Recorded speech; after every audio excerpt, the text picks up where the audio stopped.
Capítulo 14. De lo que el viento se llevó. Todos los corazones estaban llenos de esperanza al iniciarse el verano de 1863. A pesar de las privaciones, las molestias, los especuladores, la penuria de alimento, las enfermedades y los sufrimientos que habían padecido casi todas las familias, los estados del sur empezaron nuevamente a decir: una victoria más y la guerra habrá terminado. Y lo decían con mayor seguridad que el año precedente. Los yanquis eran un hueso duro de roer, pero finalmente los sudistas lo roerían. La Navidad de 1862 fue alegre para Atlanta y para todos los estados del sur. La Confederación obtuvo una brillante victoria en Fredericksburg y los muertos y heridos yanquis se contaron por millares. Las fiestas fueron, pues, alegres para todos. El pueblo estaba lleno de gratitud por el cambio de los acontecimientos. El ejército confederado fue ahora llamado de los vencedores. Los generales dieron prueba de su habilidad y estaban convencidos de que al comenzar las hostilidades en la primavera, los yanquis serían vencidos definitivamente. La primavera llegó y la lucha volvió a empezar. En el mes de marzo la Confederación obtuvo otra victoria en Chancellorsville y el país vibró de entusiasmo. Una incursión de la caballería de la Unión fue transformada en un triunfo de los georgianos. Las gentes reían y se daban golpes en la espalda diciendo: «Sí, señor». En cuanto el viejo Nathan Bedford Forrest se lanzó tras ellos, les fastidió de lo lindo. Más tarde, en abril, se produjo una nueva sorpresa. La caballería yanqui, compuesta de 1,800 hombres, mandados por el coronel Strike, llegó a Roma, cerca de 60 millas al norte de Atlanta. Tenía por objetivo cortar el ferrocarril principal entre Atlanta y Tennessee y luego marchar hacia el sur a fin de destruir las fábricas y aprovisionamientos concentrados en Atlanta. Era un golpe atrevido y hubiera resultado bastante duro para el sur si no hubiera sido por el general Forrest, con una fuerza numérica 3 veces inferior. Pero qué hombres y qué jinetes eran. Fue a su encuentro empeñándoles en una batalla, no dándoles tregua ni de día ni de noche y capturando finalmente el núcleo completo. La noticia llegó a Atlanta casi al mismo tiempo que la victoria de Chancellorsville y la ciudad se llenó aún más de gozo y alegría. La victoria de Chancellorsville puede ser más importante que la captura de la caballería de Strike, pero esta dejaba a los yanquis absolutamente en ridículo. Es mejor no bromear con el viejo Forrest, se decían alegremente. La fortuna de la Confederación parecía haber tomado nuevo rumbo. No obstante, los yanquis, guiados por Grant, asediaron Vicksburg y a mediados de mayo. El sur sufrió una grave pérdida cuando Stonewall Jackson fue gravemente herido en Chancellorsville y Georgia perdió uno de sus más valientes y brillantes jefes cuando el general Cobb fue muerto en Fredericksburg. Pero los yanquis no podían soportar otras derrotas como estas dos últimas. Debían ceder y entonces la guerra cruel terminaría. En los primeros días de julio llegaron rumores, más tarde confirmados por telegramas, de que Lee marchaba por territorio de Pensilvania. Lee en territorio enemigo. Esta era verdaderamente la última palabra. Atlanta estaba llena de excitación, de alegría y de ardiente sed de venganza. Ahora verían los yanquis lo que significaba tener la guerra en el propio país. Sabrían lo que era ver los campos arrasados, las bestias robadas, las casas ardiendo, los hombres arrastrados a las prisiones, las mujeres y los niños hambrientos. Todos sabían lo que los yanquis habían hecho en Missouri, en Kentucky, en Tennessee y en Virginia. Hasta los niños podían narrar con odio y con miedo los horrores llevados a cabo por los yanquis en el territorio conquistado. Atlanta estaba llena de refugiados del Tennessee, los cuales habían contado sus padecimientos. Estos gritaban para que Pensilvania fuera sometida a hierro y fuego. Hasta las mujeres más buenas y afables tenían expresiones de feroz violencia. Pero cuando llegó la noticia de que Lee había dado orden de que ninguna propiedad privada de Pensilvania fuera tocado bajo pena de muerte y de que el ejército pagara todo lo que requisaba, o entonces solo el respeto que se sentía hacia él pudo conservarle la popularidad. ¿No había necesidad de tocar nada en los ricos almacenes de aquel estado? ¿Qué pensaba el general Lee? ¿Y los soldados del sur que tenían tanta hambre y necesitaban botas, trajes y caballos? Una carta urgente de Darcy Meade al doctor, la primera información recibida en Atlanta en aquel principio de julio, pasó de mano en mano con indignación siempre creciente. ¿Podrías procurarme un par de botas, papá? Hace 2 semanas que estoy descalzo y no veo posibilidad de hacerme con ellas. Si no tuviera los pies tan grandes, podría con mis camaradas abastecerme con las de los yanquis muertos, pero hasta ahora no he encontrado a ninguno con los pies grandes. Si consigues encontrarlas, no las mandes, alguien las robaría, yo no podría disfrutarlas. Más bien pon a Phil en el tren y que las traiga. Te escribiré diciendo dónde estaremos. Por ahora no lo sé, solo sé que iremos hacia el norte. Estamos en Maryland y todos dicen que iremos a Pensilvania. Creí que haríamos probar a los yanquis su misma medicina, pero el general ha dicho no. Yo por mi parte quiero darme el placer de incendiar una casa yanqui aunque me fusilen. Hoy marchamos a través de los campos más grandes de grano que jamás había visto. Es de una calidad diferente al nuestro.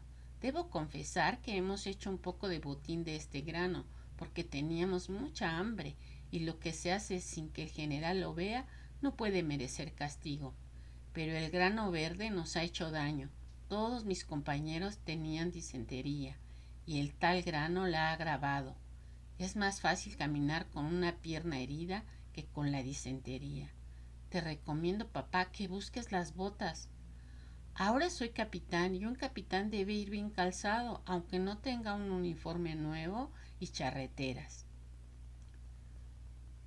Pero el ejército estaba en Pensilvania y esto era lo importante. Una victoria más y la guerra terminaría. Entonces Darcy May podría tener todas las botas que quisiera. Los muchachos volverían a sus casas y todos serían felices. Los ojos de la señora Meade se llenaban de lágrimas cuando pensaba que su hijo finalmente volvería a casa para quedarse ya. El 3 de julio, un súbito silencio se produjo en la línea telegráfica del norte, un silencio que duró hasta el mediodía del 4, día en el que noticias fragmentarias empezaron a llegar al cuartel general de Atlanta. Se libraba una violenta batalla en Pensilvania, cerca de una pequeña ciudad llamada Gettysburg, una gran batalla en la que había tomado parte todo el ejército de Lee. La noticia era incierta porque la batalla se efectuó en territorio enemigo.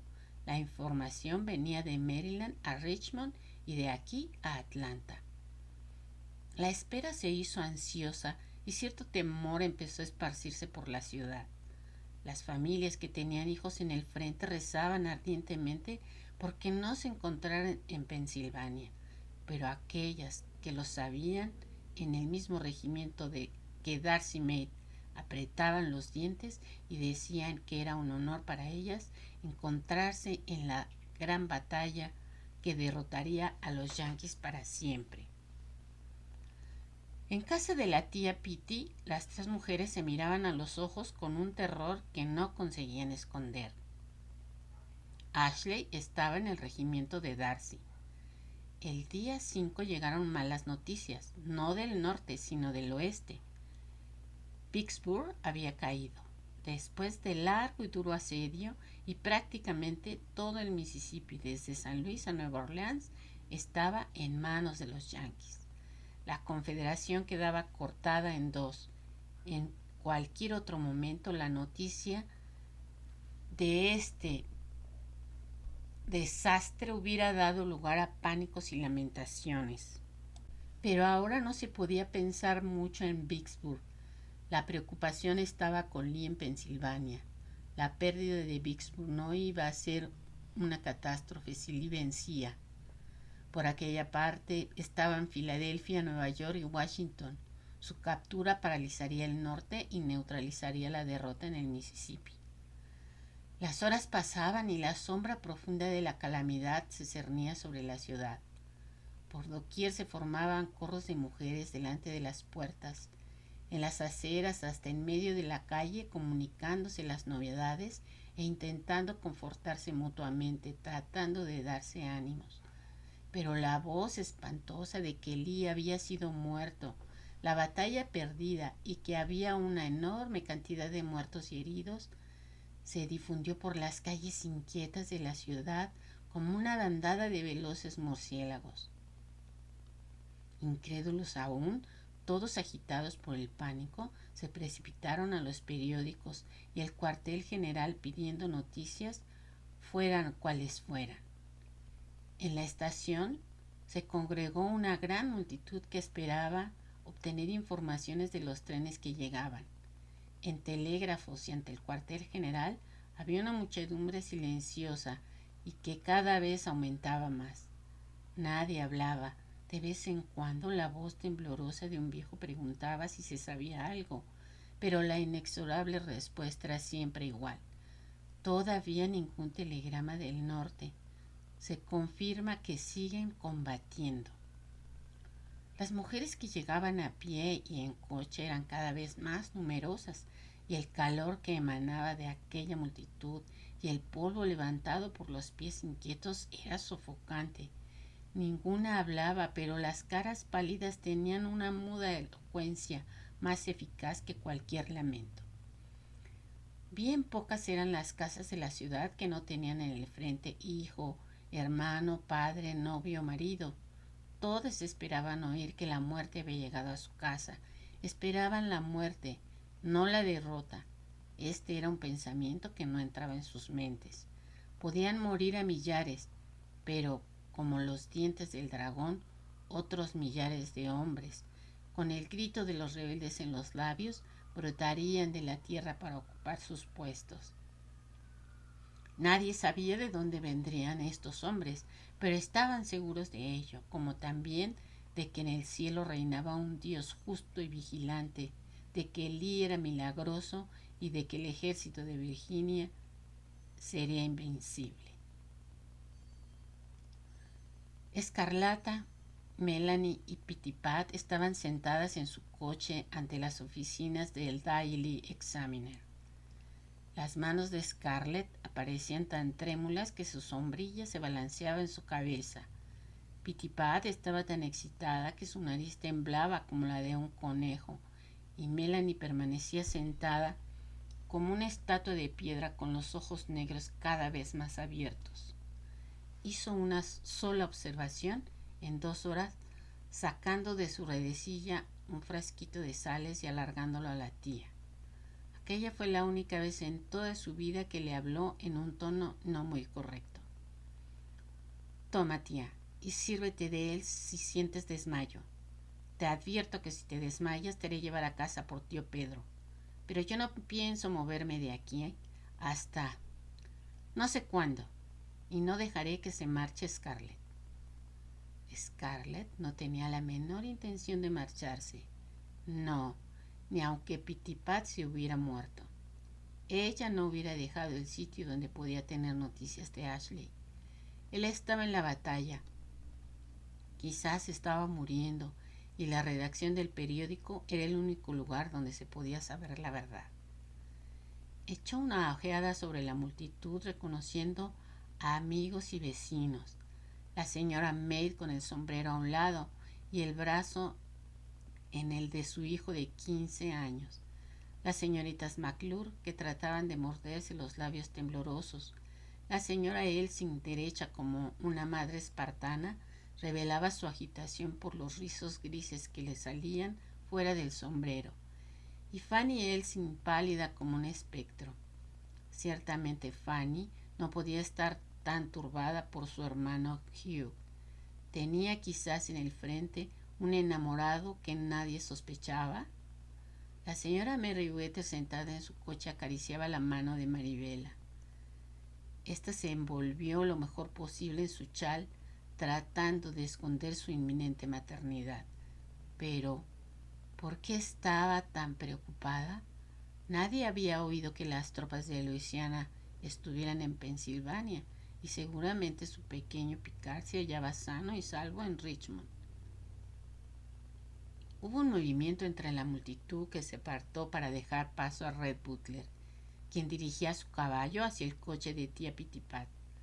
Scarlett pensó: se necesita tener valor para venir en este momento en que bastaría un pelo para que lo hicieran pedazos, solo por no vestir uniforme. Mientras Butler se acercaba, ella se dijo que de buena gana sería la primera en arrojarse contra él. ¿Cómo se atrevía a mostrarse en aquel caballo con los zapatos brillantes y un magnífico traje de hilo blanco, elegante y bien alimentado, y con un cigarro en la boca, mientras que Ashley y todos los demás combatían a los yanquis con los pies descalzos, hambrientos, debilitados por el calor y destrozados por la disentería? Mientras se acercaba despacio por entre la gente, algunos le echaban miradas indignadas. La señora Merriweather, que no temía a nada, se levantó ligeramente en su coche y dijo en voz alta: ¡especulador!, con un tono lleno de odio. Él no se ocupó de nadie y se quitó el sombrero para saludar a Melanie y a tía Pittipat. Después, aproximándose a Scarlett, se inclinó y le susurró: ¿no cree usted que sería un buen momento para que el doctor May pronunciara su acostumbrado discurso sobre la victoria que se posa como un águila con las alas desplegadas en nuestras banderas? Con los nervios tensos por la angustia, ella se volvió como un gato furioso. Las palabras le acudían a la garganta atropelladamente, pero él la contuvo con un gesto. He venido para comunicarle, señoras, dijo en alta voz, que he estado en el cuartel general y ahora están llegando las primeras listas de muertos y heridos. A estas palabras un murmullo se levantó entre los que estaban alrededor y lo habían oído todo. Todos se agitaron, prontos a correr hacia el cuartel general. ¡No vayan!, gritó él, levantándose de la silla de su caballo y agitando una mano. Las listas han sido enviadas a los 2 periódicos y se están imprimiendo. Permanezcan donde están. Oh, capitán Butler, exclamó Melanie, volviéndose a él con los ojos llenos de lágrimas. Qué bueno ha sido viniendo a decírnoslo. ¿Cuándo estarán terminadas? Dentro de unos minutos, señora. Hace ya media hora que las han recibido. El mayor no quiso que se supiera hasta que estuvieran impresas por temor a que el público se agolpara en las oficinas. Oh, mire. Una ventana del diario se abrió y apareció una mano sosteniendo un montón de pruebas manchadas de tinta y llenas de nombres. La gente se precipitó a arrebatarlas. Los que se hicieron con algunas trataron de retroceder para leerla. Los demás empujaban gritando: ¡dejen paso! Tome las riendas, dijo Red brevemente a tío Pedro, saltando a tierra. Vieron sus anchas espaldas hundirse entre el gentío mientras él avanzaba, abriéndose camino brutalmente. En un momento estuvo de vuelta trayendo en las manos media docena de hojas. Dio una de ellas a Melanie y distribuyó las otras entre las señoritas McClure, las señoras Merriweather y May y Elsie. Pronto, Melanie, gritó Scarlett con el corazón en la garganta, desesperada al ver que las manos de Melanie temblaban de tal forma que era imposible leer. Cógelo tú, susurró Melanie, y Scarlett cogió la hoja. La W, ¿dónde está la W? en el mismo final, y está todo manchado. White leyó y su voz tembló. Wilkins, Sablon. No está, Melanie, no está. Por caridad, tía. Melanie, las sales. Sosténganla. Melanie, llorando de felicidad, apoyó la cabeza de Pitipat, sosteniéndole las sales bajo la nariz. Scarlett la abrazó, por otra parte, con el corazón saltándole de alegría. Ashley estaba vivo, ni herido siquiera. Qué misericordioso había sido el buen Dios. Qué... Oyó un gemido y volviéndose vio a Fanny Elsin con la cabeza en el seno de su madre. La lista de los caídos estaba en el suelo del coche y los labios de la señora Elsin temblaban mientras estrechaba a su hija entre sus brazos y decía en voz baja al cochero: a casa, pronto. Scarlett dio una rápida ojeada a la lista.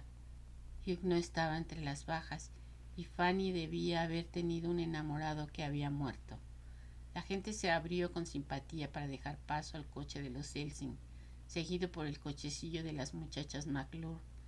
La señorita Fee guiaba, con el rostro petrificado, y su hermana sentada junto a ella estaba rígida y cogida a sus faldas. Parecían dos viejas. Su joven hermano Dallas era su tesoro y el único pariente varón que tenían en el mundo, y Dallas había muerto. Melanie, Melanie, gritó Maribela con voz alegre. René está salvo y también Ashley. Oh, gracias a Dios. El chal que se le había ido hacia atrás dejaba ver claramente su estado de embarazo. Esta vez ni ella ni su madre hicieron caso. Señora May, René. Pero su voz cambió instantáneamente. Mira, Melanie. Oh, señora May, por caridad, quizá Darcy. La señora May tenía la cabeza inclinada y no la levantó, oyendo pronunciar su propio nombre, pero la cara del pequeño Phil junto a ella, un libro abierto en el que todos podían leer. Mamá, mamá, te suplico, repetía turbado. La señora May alzó los ojos y se encontró con la mirada de Melanie. Ya no tendrá necesidad de las botas, dijo en voz baja. Dios, Dios, sollozó Melanie, apoyando a tía Pitipat en los hombros de Scarlett y saltando de su coche para correr hacia otro en el que se hallaba la mujer del doctor. Mamá, te quedo yo, murmuró Phil en un desesperado esfuerzo por confortar a la dama de la cara pálida y petrificada. ¿Y si me dejas ir? Mataré a todos los Jan. La señora May lo cogió del brazo para traerlo. No, dijo con voz angustiada y sofocada. Calla, Phil, impuso Melanie, subiendo y abrazando a la pobre madre. ¿Crees que puede ser consolador para ella el pensar que tú también puedes caer? A casa pronto, ordenó después, y mientras Phil recogía las riendas se volvió a Scarlett. Apenas hayas acompañado a la tía a casa, ven a la de la señora May. Capitán Butler puede ir a avisar al doctor. Está en el hospital. El coche se movió a través de la multitud que se iba retirando. Algunas mujeres lloraban de alegría. En cambio, otras...